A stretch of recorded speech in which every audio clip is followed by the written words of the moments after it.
देश को दहलाने की साजिश रची जा रही थी, वो भी झारखंड की राजधानी रांची में बैठकर। बता दें कि रांची के लोअर बाजार थाना क्षेत्र अंतर्गत पथलकुदवा के तबारक लॉज से एक शख्स की गिरफ्तारी होती है, जिसका नाम दानिश बताया जाता है, अशरफ दानिश। उस शख्स की गिरफ्तारी होती है। और इस पूरी गिरफ्तारी में अगर बात करें तो दिल्ली पुलिस के स्पेशल सेल को इनपुट मिली थी, उसके आधार पर रांची एटीएस की मदद से यह पूरी कार्रवाई की गई। इस दौरान कई आपत्तिजनक सामग्री बरामद हुई जो विस्फोटक बनाने में इस्तेमाल किया जाता है। इसके साथ ही घातक हथियार की अगर बात करें तो एक कट्टा बरामद हुआ है, चाकू बरामद हुआ है, इसके साथ ही कई अन्य सामग्री बरामद हुई है। वहीं इस पूरे प्रकरण पे आप बात करें तो इस पर जमकर सियासत हो रही है। देखिए, झारखंड के नेता प्रतिपक्ष हैं बाबूलाल मरांडी, उन्होंने इस पर सवाल उठाते हुए ये ट्वीट किया है, उन्होंने पोस्ट किया है सोशल मीडिया पर, और ये लिखा है कि रांची के इस्लाम नगर स्थित जिस लॉज से गिरफ्तारी हुई है वो दिल्ली पुलिस के इनपुट पर हुई है। उन्होंने रांची पुलिस या झारखंड पुलिस के नेटवर्क पर सवाल उठाते हुए कहा है कि आपका खुफिया तंत्र कहाँ था।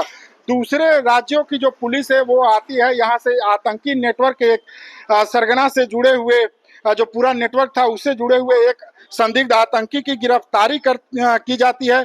वहीं उन्होंने पूरे प्रकरण पे सवाल उठाते हुए ये कहा है कि झारखंड पुलिस का उपयोग राजनीतिक प्रतिद्वंदिता के लिए, जासूसी के लिए और गैर कानूनी कामों को संरक्षण देने के लिए किया जा रहा है। यानी जो पूरी कार्रवाई हुई है जिसमें दिल्ली पुलिस का मुख्य इनपुट था, हालांकि झारखंड एटीएस भी उसमें उस छापेमारी में शामिल था, इस पर सियासत शुरू हो गई है। वहीं बाबूलाल मरांडी का जो उनका जो पोस्ट था उस पर प्रतिक्रिया देते हुए झारखंड बीजेपी के प्रदेश प्रवक्ता अजय शाह ने कहा है कि तीन चीजें बेहद कॉमन थी। तीनों जो आतंकी कनेक्शन रांची से आए हैं, जिसमें एक डॉक्टर का उन्होंने जिक्र किया है जो पूर्व में उनकी गिरफ्तारी हुई थी, इसके साथ ही दानिश की गिरफ्तारी के संदर्भ में और एक पहले शख्स की भी गिरफ्तारी हुई थी। तीनों जो गिरफ्तारी है उसमें तीन बातें उन्होंने कॉमन बतलाई है। सुनिए क्या कुछ कह रहे हैं बीजेपी के प्रदेश प्रवक्ता अजय शाह। सबसे पहले तो झारखंड में अलकायदा के सरगना डॉक्टर इश्तियाक अहमद की गिरफ्तारी हुई, जो कि दिन में डॉक्टर का काम करते थे और रात होते ही आतंकवादी बन जाते थे।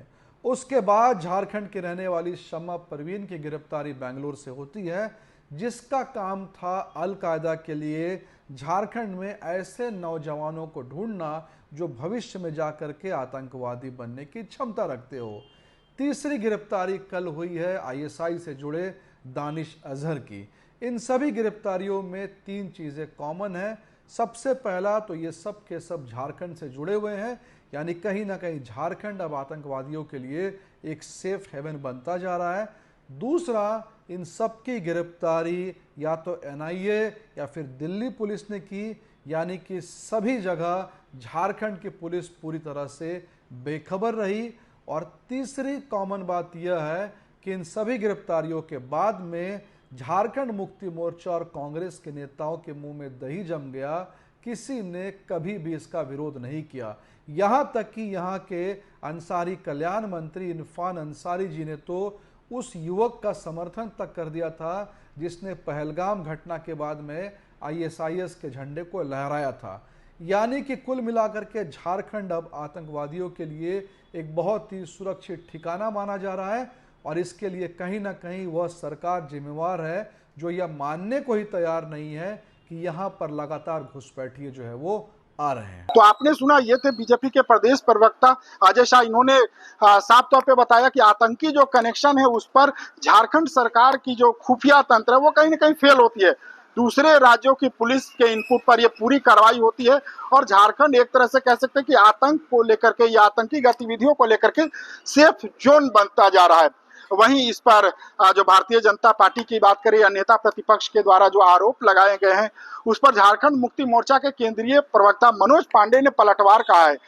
पलटवार करते उन्होंने कहा कि झारखंड पुलिस की भी इनपुट काफी अच्छी है और तगड़ी इनपुट पर पिछले दिनों साइबर क्राइम से रिलेटेड एक इनपुट पर गुजरात से गिरफ्तारी की जाती है। झारखंड पुलिस के द्वारा अलग अलग राज्यों से बड़े जो एक तरह से कहें आपराधिक गिरोह है उनकी गिरफ्तारी की जाती है। इसलिए झारखंड पुलिस के खुफिया तंत्र पर सवाल बीजेपी और बाबूलाल न उठाएं। सुनिए क्या कुछ कह रहे हैं झारखंड मुक्ति मोर्चा के केंद्रीय प्रवक्ता मनोज पांडे। झारखंड पुलिस को भी इनपुट मिली थी कुछ दिन पहले, और गुजरात जाके हम लोग पकड़ के लाए थे साइबर क्राइम को, जो क्रिमिनल थे उसके।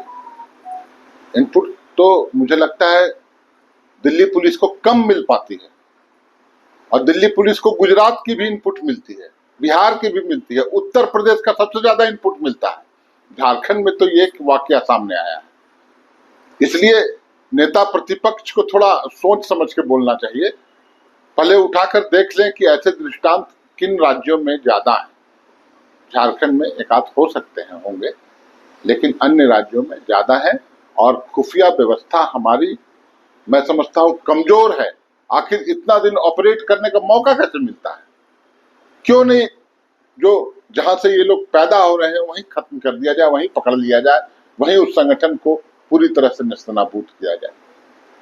तो कहीं ना कहीं खामियां हैं, और झारखंड पुलिस साथ में तत्परता से लगकर गिरफ्तारी करने में एटीएस हमारी लगी हुई थी।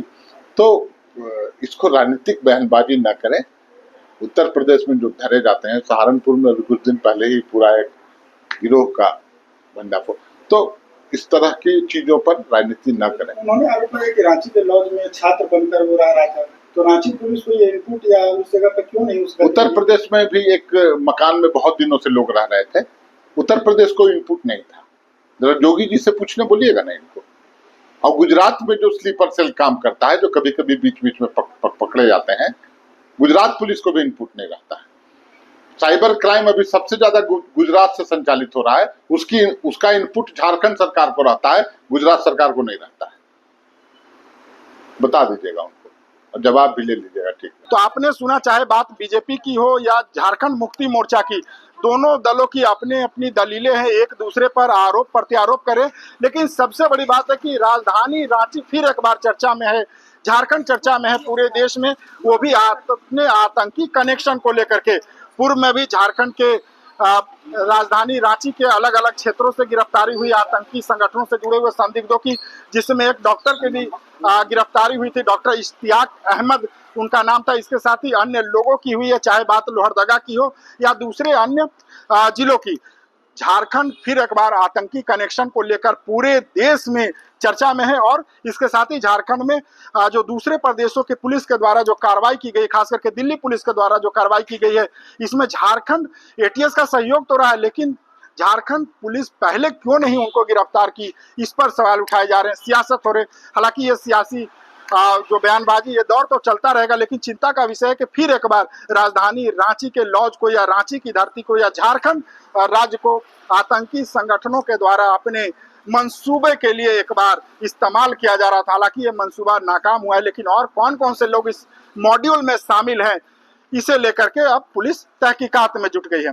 टीवी 9 के लिए रांची से ही मैं अशोक कुमार।